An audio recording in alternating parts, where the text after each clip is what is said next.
This is the thrust washers. They sit in the cap.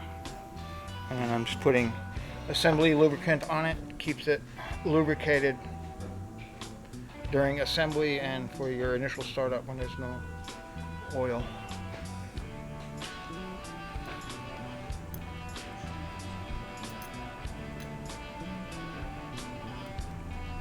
The thrust washers just kind of float on the cab. So you gotta hold everything together and just drop.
Why are you spinning it?